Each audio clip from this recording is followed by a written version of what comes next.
In a prior video, I asked you to help me understand why certain performances won Oscars that I didn't think deserved it. Hey, it's Michael, aka Oscar Man, and now I'm calling upon you again for the reverse, to help me understand why you hate some Oscar winning performances that I actually like. Okay, hate might be a strong word, but based on your comments, there are several winners who, let's just say, you're not crazy about. Now, some of them I won't be covering because opinions are so divided, and others, well, I just ain't going there. One of those unpopular winning performances that is mentioned a lot was given by Emma Stone in 2016's La La Land. I liked the film, and I thought Stone acquitted herself quite well in the musical numbers. Do a million auditions, and the same thing happens every time, where I get interrupted because someone wants to get a sandwich, or I'm crying and they start laughing, or there's people sitting in the waiting room and they're like me but prettier and better at the because maybe I'm not good enough. Yes, you are. No. No, maybe I'm not. Yes, you are. Maybe I'm not. You are. Maybe I'm not. You are. Do I think this is Stone's best work? No.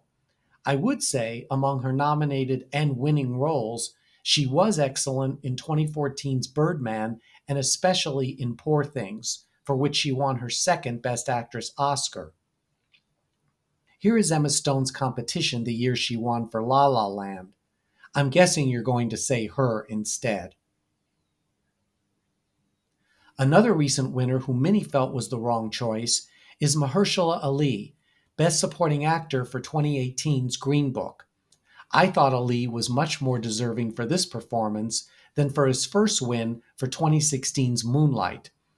Putting aside the issue that some feel Ali was a co-lead and placed in the wrong category for Green Book, I think this Oscar win was deserved. Mr. Birmingham show. Yeah, I'm gonna lose a lot of money too if you don't play Birmingham. So that little temper tantrum, was it worth it? You never win with violence, Tony. You only win when you maintain your dignity. Dignity always prevails. And tonight, because of you, we did not. While many don't approve of Mahershala Ali's win for Green Book, even more strongly disapprove of the film winning Best Picture that year, which I remember being quite a big shock. But back to Best Supporting Actor of 2018. Who among the other four nominees do you think would have been a better choice? I'm really curious as to how you would have voted. Whoopi. You are mentioned a lot on this channel for being wrongly overlooked for Best Actress in 1985's The Color Purple. But what happened with your second nomination and win as Best Supporting Actress in 1990's Ghost? The film was a huge success with audiences, and Goldberg, I thought, stole the film with her comedic riff as Oda Mae Brown, a con woman posing as a medium who discovers she can see the ghost of Patrick Swayze and helps him to communicate with his girlfriend. What I'm saying, but you have to tell her word for word, all right? Word for word. Yes. He wants me to tell you what he's saying word for word.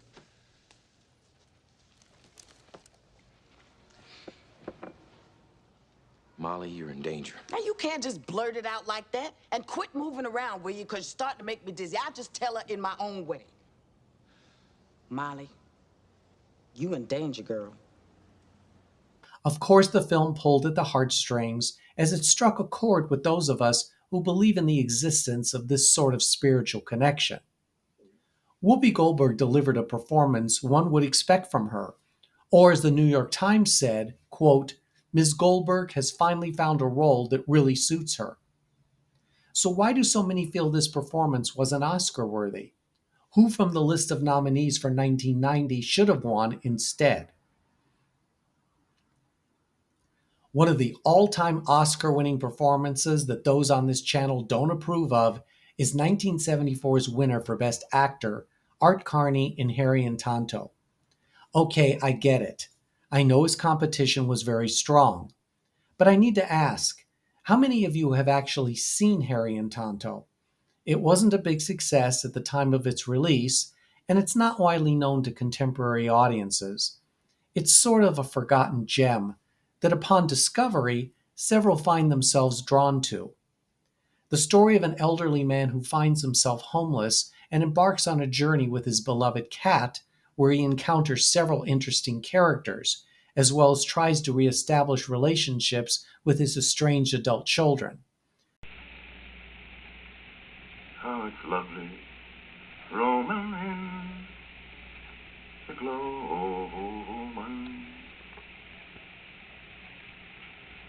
How's that, Tonto? Right. So how they launder?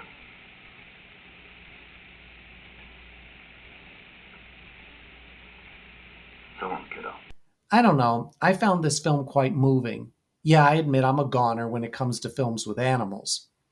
Our Carney was flawless as Harry, and I can understand why he won, though I acknowledge the win was one of the most shocking in the category's history. So help me out here. Was it Carney's performance that you don't feel was deserving of an Oscar? Or was it that others, mainly his performance, that should have been a no-brainer that year? I know Cate Blanchett is revered by many, deservedly so. The actress has consistently given excellent performances, earning 8 nominations to date for a variety of roles that have displayed her versatility. Blanchett's first win was for Best Supporting Actress in 2004's The Aviator. I enjoyed her portrayal of Katharine Hepburn. I feel that playing a real-life person can be very tricky and not always successful. A skilled actor realizes going into a biopic that capturing the essence of the person is the key, rather than offering merely an impersonation. I think Blanchett gave us a believable glimpse of the reclusive Hepburn, herself a 4-time Oscar winner. I also thought Leonardo DiCaprio was excellent as the equally reclusive Howard Hughes. See how this demeans me? Since when do you care about the scandal rags, huh? Every time there's a picture of you with another woman, it's like a slap in the face. Don't you understand that? Oh, that's overstating it just a bit, Joan don't you think? Crawford, Ginger Rogers, Linda Darnell, Joan Fontaine, and now Bette Davis, for God's sake. Yet, I've read many comments from those who don't consider this among Blanchett's better efforts. Was the portrayal of Hepburn inaccurate? Was Blanchett too mannered? Was it the film itself? Here are the other nominees for Best Supporting Actress that year, all who were fine, but do you think one of them should have won instead of Blanchett? Many of you know by now that West Side Story, the original, is my favorite film. Boasting a memorable score and iconic choreography, the 1961 Best Picture winner scored wins in both supporting categories. Thankfully, a lot of you agree with me on this winning performance, but many others don't think that George Chakiris should have won for Best Supporting Actor.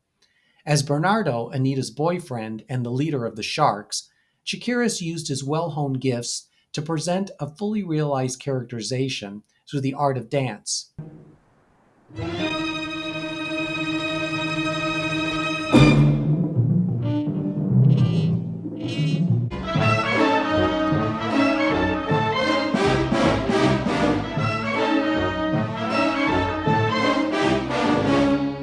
I don't dispute the fact that George Chakiris never was a great actor, and he's serviceable here with the dialogue. But his years of experience as a dancer on stage and in film are evident here, and his performance as a whole was excellent. Was he swept up by the Academy's love of West Side Story, a film that won a near record at the time, 10 Oscars? Did Chakiris' scene partner elevate his work to the point where she was perhaps possibly responsible for his Oscar win? It may very well have been a fluke, and it's not as though George Chakiris had no competition that year. I'm guessing those of you not in favor of Chakiris' win would have chosen him instead. Was Montgomery Clift a talent more worthy of an Oscar overall? Of course. But I still would have voted for Chakiris. Call me biased, I admit it. Why does Glenda Jackson remain such a respected actress, yet her second Best Actress Oscar win for 1973's A Touch of Class so reviled? Yes, we all know this win was a huge upset and shock, very unexpected at the time. I'm ready for what's to come my way, but I have always enjoyed both the film and Jackson's surprising comedic turn. It doesn't work for me. Why not? I'm deaf in my left ear. What's that got to do with it? I won't be able to hear you. I'm not going to say very much. You're going to breathe, aren't you, sometimes? That sounds pretty good. Who knows? A word of encouragement may slip out at the right moment. It could do wonders. Shall I walk round? What? Shall I walk around? Did the performance scream Oscar to me? No, not really. But still, Glenda Jackson got the majority of the film's funniest lines, and her chemistry with co-star George Segal was instrumental to the film's popularity. It was nominated for Best Picture. This seemingly mismatched couple was, to me, very likable. I can easily understand why younger audiences might not warm up to the premise, which seems dated today. But the battle of the sexes repartee, highlighted by Jackson's bon mots, is still something I find entertaining. I believe this is the performance most of you thought should have won, with this one a close second. I don't have an answer as to why Glenda Jackson eked out another Oscar win. Maybe members of the Academy were as surprised as I was that the actress could play comedy so well, given her prior work in heavy dramas. I know only a handful of you will agree with me on this one. As for the rest of you, give it to me with both barrels. Here are some more examples of which I'll run through quickly. Don Amici was another surprise winner in the Best Supporting Actor category. I thought his performance in 1985's Cocoon was charming, and while I admit that the Academy likely bestowed upon him a career Oscar, I liked the performance. Surprisingly, more seemed to prefer Celeste Holmes' nominated performance in 1950's All About Eve to her Best Supporting Actress winning one in 1947's Gentleman's Agreement, which I thought was much better. In her film debut, Holmes was strong, brittle, and even stole a scene from Gregory Peck. Colin Firth also had more fans of his nominated performance in 2009's A Single Man than for his winning one in the following year's The King's Speech. I thought he was great in both films. And though I have read some less than supportive comments about Reese Witherspoon winning Best Actress for 2005's Walk the Line, I know the majority overwhelmingly favored this nominee. I thought this was one of Witherspoon's best performances, even though her character was not the main focus and her role was questionably a lead. I'm going to conclude with a really unpopular winner. No, not her. But before I do, I want to thank you for being a part of this channel. I appreciate this community of people who come together to chat about the Oscars. Your knowledge and insights continue to humble me, and I thank you for helping me to further understand the machinations of the nearly century-old Academy of Motion Picture Arts and Sciences. After you hear a message from an Oscar winner, would you please click on the like button, even if you don't exactly like my choices in this video? And if you're not yet a member of the channel, consider becoming a subscriber so you can join us for a new video every week and participate in each daily poll, where your vote definitely counts. My recollection was at the time of its release, 1998's Life is Beautiful was a huge success with critics and audiences, all who were moved by director-screenwriter Roberto Benigni's performance in this drama about a father's plight to shield his son from the horrors of internment in Nazi Germany.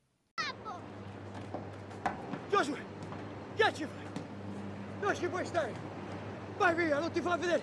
Vai via, perché non stai con gli altri bambini? Perché ho sentito dire che i bambini devono fare la doccia e io non la voglio fare. Vai a fare la doccia! No! Sì! No, non ci vado! Sì, vai a fare la doccia, ti dico! So what happened over the years? Why all the backlash? The trade paper Variety praised the, quote, surprising depth and poignancy of Benigni's performance. Known for his comedic work in films released in his native country, Roberto Benigni was introduced to American audiences with Life is Beautiful, and at least back in 1998, he was very positively received, though his subsequent efforts were not. I know you have plenty to say about Benigni's Oscar-winning performance, and I'm ready for it. Was the film, as some found it, offensive, as it attempted to mine humor from a tragic period in history? Was Benigni too clownish, too manipulative, not believable as the father trying to protect his son? Or was the Best Actor lineup that year filled with much more deserving nominees? I thought Roberto Benigni's performance was heartfelt and worthy of the honor. In addition to sharing your views on the winners mentioned here, please take a moment to name some Oscar-winning performances you liked that others do not share the same passion for. As always, I appreciate your honest and candid thoughts. And until the next video, I'll leave you with this. And particularly from my wife, Barbara, and my agent, manager, father confessor, William Francis Xavier McCaffrey for 25 years, who said 2 words to me: do it. You are old.